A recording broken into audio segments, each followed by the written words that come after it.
people about their natural love, and they despair. They say that it doesn't feel natural to them. It doesn't feel like that's who they are naturally. In fact, it feels like to be loving, they have to learn it like a whole new skill. Well, that's okay. It's just a way of thinking. I mean, you can use that idea also, and say, well, maybe you are learning. Like the first time, maybe when you learned to write. I mean, I think most people, I can talk for myself that when I began to learn to write, that it was agony in the beginning. I couldn't quite keep up. My letters would slant in the wrong way. Somehow with the way my brain worked, it was difficult. But thank God I had this encouragement and had a steadfast desire to learn how to put all the letters together, and then at some point there's no more thinking, no more thought, it's just right. Or for those of you who know how to type, perhaps you can remember when you first started.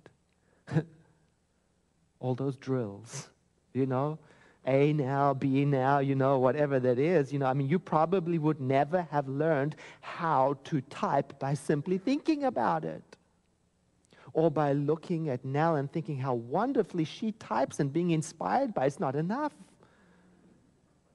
You had to bring yourself to it and have a program that was within your reach, that didn't discourage you, and maybe a goal and to a point where there's no more thinking now, there's just type. And I think remembering our natural self is like that. Slowly, we bring ourselves to it with a goal that is within our reach until there's no thinking. It's like, oh yeah, that's who I am. We can do that this Holy Week. There's ample opportunity. And if you remember last week, we talked about setting goals that are attainable, not to set yourself up for failure by choosing a spiritual practice that you already know you can't do, but to choose something that your whole heart and your whole mind and your whole body agrees with.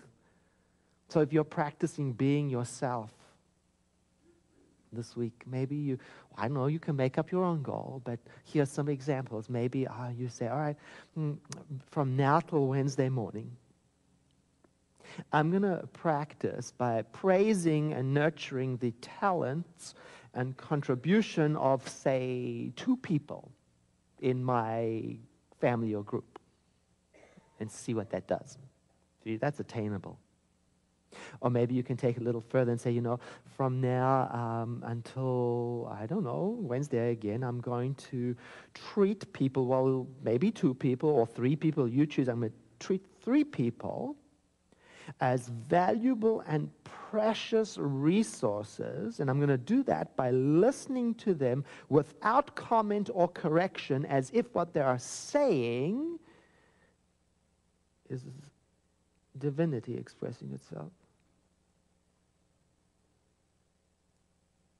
Or maybe you want to yank that up and you want to say, all right, my goal and my practice is going to be, I'm going to communicate over these next 3 days in a way that is respectful and kind, even in the presence of conflict. I'm going to do that. I'm going to practice that. We'll see if when I do that, that's more natural than defending myself. I'm just going to practice. And if you want to yank that up, maybe you can say, I'm going to practice in these next several days speaking respectfully in my own mind about other people. See if that's natural. See if it yields more energy.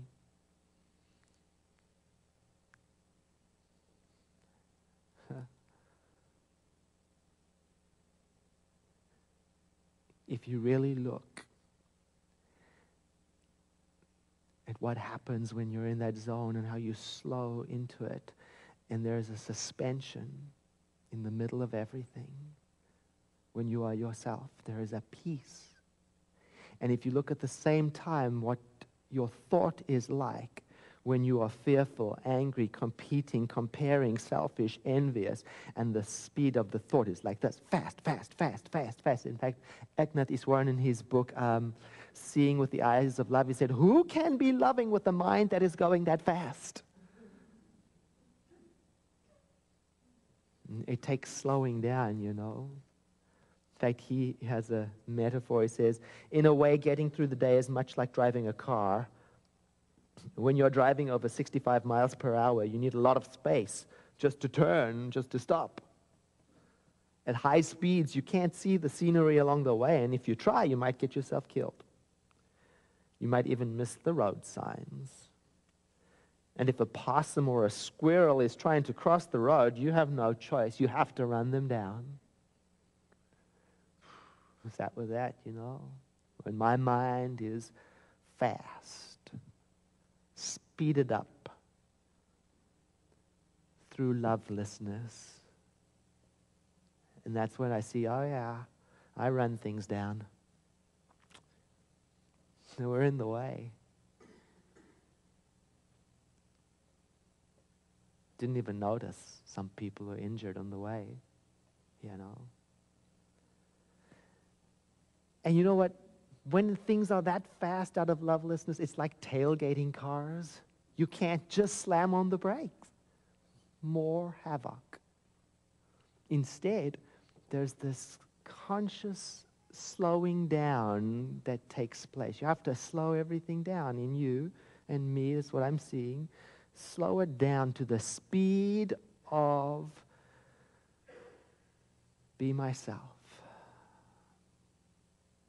And just watch what comes.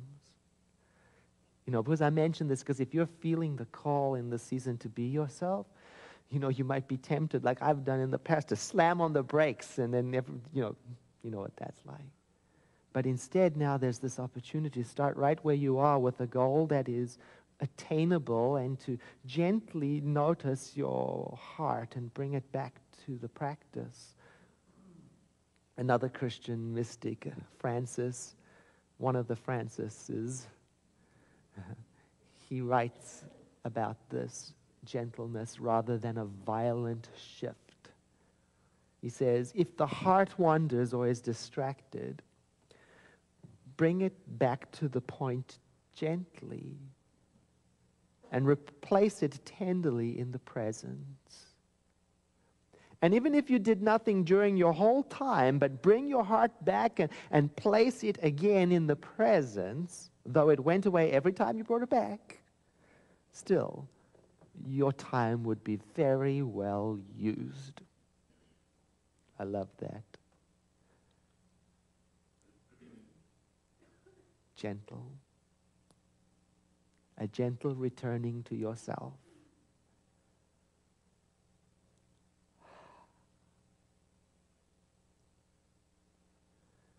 Just my rambling, so I thought I'd better make a summary. Here it is.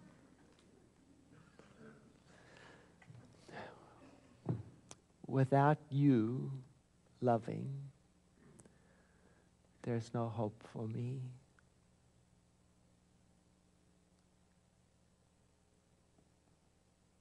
Fortunately, it's the only thing you know how to do. It's so much more than any strategy for affection or connection that you've ever thought up in your life. It's just what God is doing in you when you let it.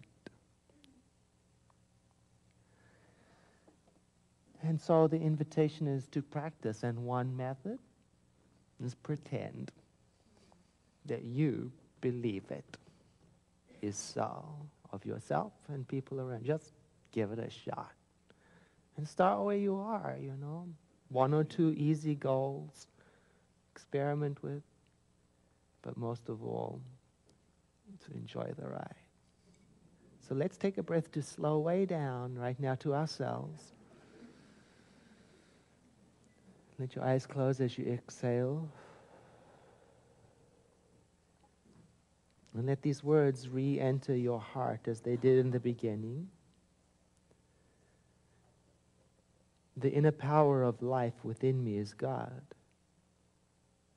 And I'm accepting right now that its power, which is love, its power within me is what heals everything that comes into my presence.